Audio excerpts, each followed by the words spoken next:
दोस्तों, आप सभी लोगों को जय मसीह की। आइए हम सभी लोग एक बार फिर से परमेश्वर के वचन पर मनन करेंगे। आज हम पढ़ेंगे नीति वचन की पुस्तक, उसका 7 अध्याय। उसमें कुछ इस प्रकार लिखा है कि हे मेरे पुत्र, मेरी बातों को माना कर और मेरी आज्ञाओं को अपने मन में रख छोड़। मेरी आज्ञाओं को मान, इससे तू जीवित रहेगा, और मेरी शिक्षा को अपनी आंख की पुतली जान। उनको अपनी उंगलियों में बांध और अपने हृदय की पट्टियां पर लिख ले। बुद्धि से कहे कि तू मेरी बहन है, और समझ को अपनी साथिन बना।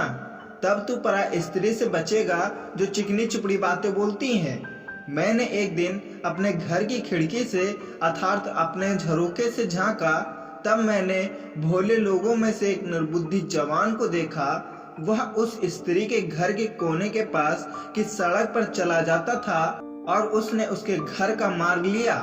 उस समय दिन ढल गया और संध्या काल आ गया था, वरन रात का घोर अंधकार छा गया था। और उससे एक स्त्री मिली जिसका भेष वेश्या का था, और वह बड़ी धूर्त थी। वह शांति रहित और चंचल थी, और अपने घर में न ठहरती थी। कभी वह सड़क में, कभी चौक में पाई जाती थी, और एक एक कोने पर वह बाट जोड़ती थी। तब उसने उस जवान को पकड़कर चूमा, और निर्लज्जता की चेष्टा करके उससे कहा, मुझे मेल बलि चढ़ाने थे, और मैंने अपनी मन्नतें आज ही पूरी की हैं। इसी कारण मैं तुझसे भेंट करने को निकली। मैं तेरे दर्शन की खोजी थी, सो अभी पाया है। मैंने अपने पलंग के बिछौने पर मिस्र के बेल बूटे वाले कपड़े बिछाए हैं। मैंने अपने बिछौने पर गंधरस अगर और दालचीनी छिड़की है। इसलिए अब चल, हम प्रेम से भोर तक जी बहलाते रहें। हम परस्पर की प्रीति से आनंदित रहें, क्योंकि मेरा पति घर में नहीं है, वह दूर देश को चला गया है। वह चांदी की थैली ले गया है और पूर्णमासी को लौट आएगा। ऐसी ही बातें कह कह कर उसने उसको अपनी प्रबल माया में फंसा लिया, और अपनी चिकनी चुपड़ी बातों से उसको अपने वश में कर लिया।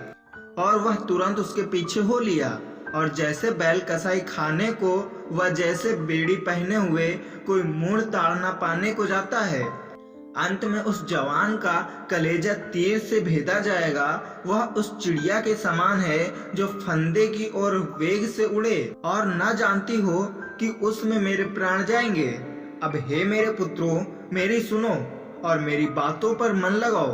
तेरा मन ऐसी स्त्री के मार्ग की ओर न फिरे, और न उसकी डगरों में भूल कर जाना, क्योंकि बहुत से लोग उसके द्वारा मारे पड़े हैं। उसके घात किए हुओं की एक बड़ी संख्या होगी। उसका घर अधोलोक का मार्ग है, वह मृत्यु के घर में पहुंचता है। आमीन। परमेश्वर इस वचन के द्वारा आप सभी लोगों को बहुतायत से आशीष दे। आमीन।